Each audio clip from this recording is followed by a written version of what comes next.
Here's what we're working with.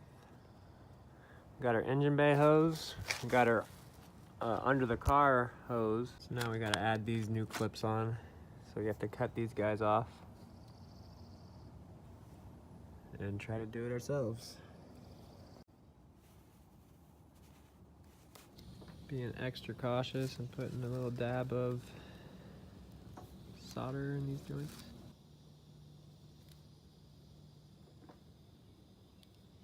This nub right here hits the fuel rail, so I'm gonna try to grind it down a little.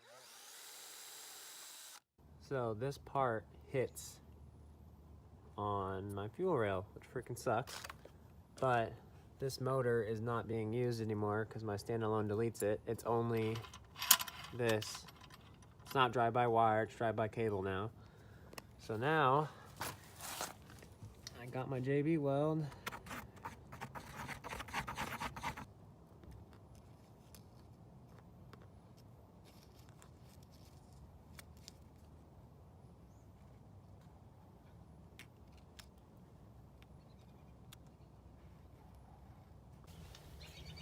So that one is a feed and that one's a return. So now we're swapping out for a bigger and a E85 fuel pump. Look how much bigger it is than a Walbro. It's like the biggest end tank pump I think you can do without doing dual pumps. Taking out the old wiring harness.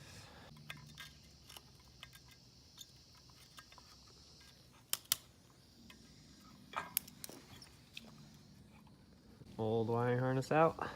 Time for the new one.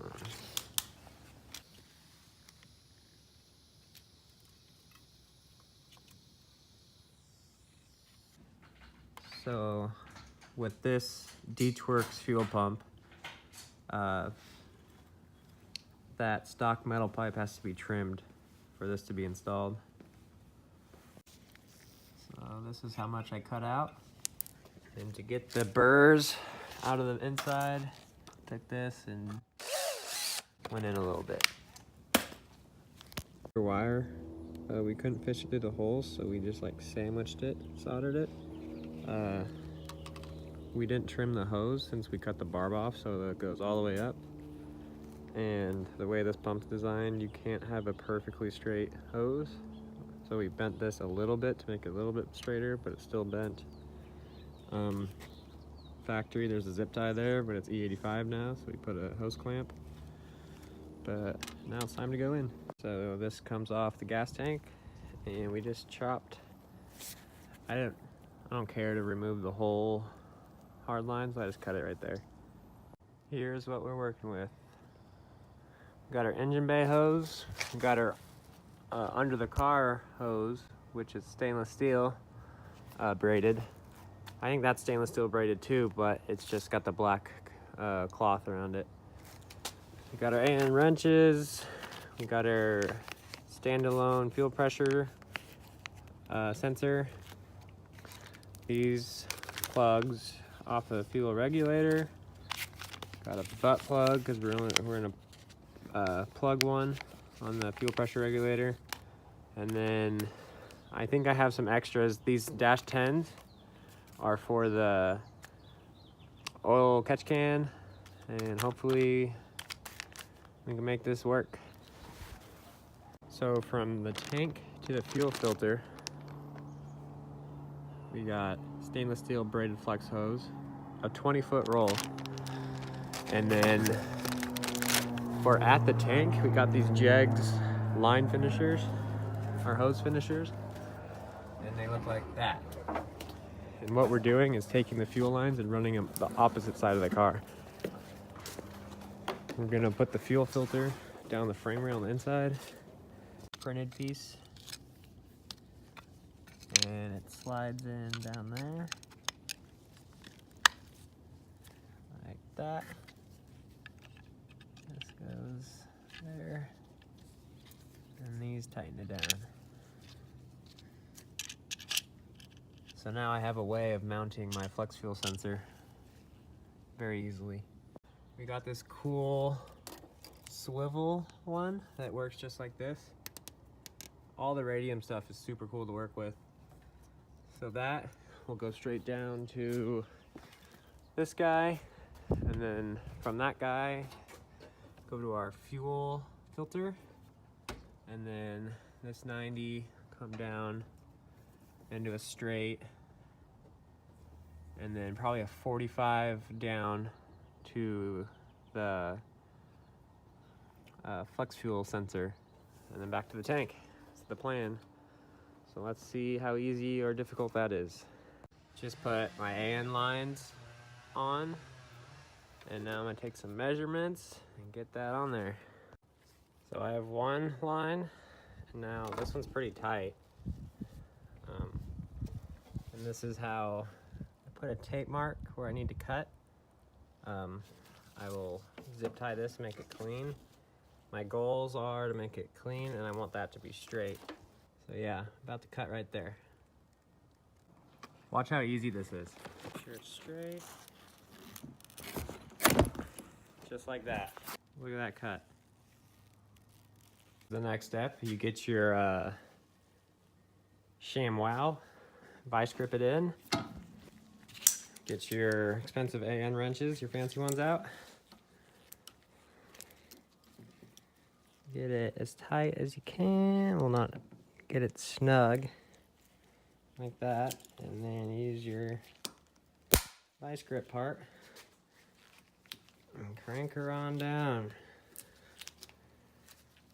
So, electrical tape, ShamWow, and we don't scratch our fittings. I'm pretty sketched out with the clearance right here. So maybe if I route it in here and then back. I'm gonna see if that works.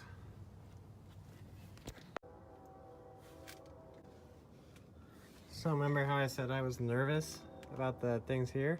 Because if I ever go to park or go off the bank and board slide my car, my fuel lines are gonna be freaking toasted. So, luckily, I didn't have to extend or do anything. And now, put a nutsert there, coming up by a seat bolt so you can see how much higher it is. It's kind of by the drive line. And then come back through here, and this is where the cat would be. So up super high. You can kind of see how high the fuel lines are. And these are the bolts to hold the heat shield on that are normally here. And they fit pretty perfect, so I didn't even have to drill holes. To there, and then there we go.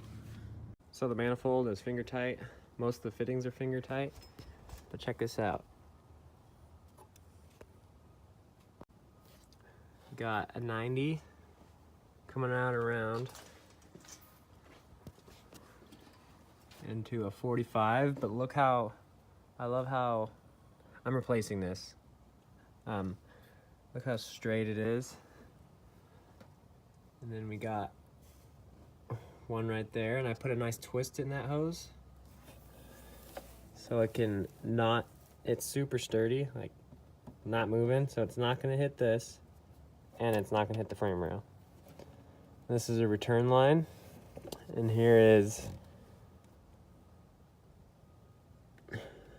a fuel filter with the 45 on it, comes up to a 90.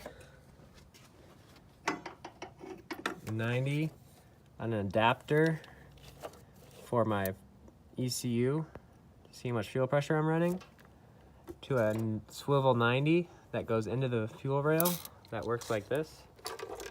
So it's adjustable. Got my fresh injectors all hooked up, fuel dampener, and AN lines down the back.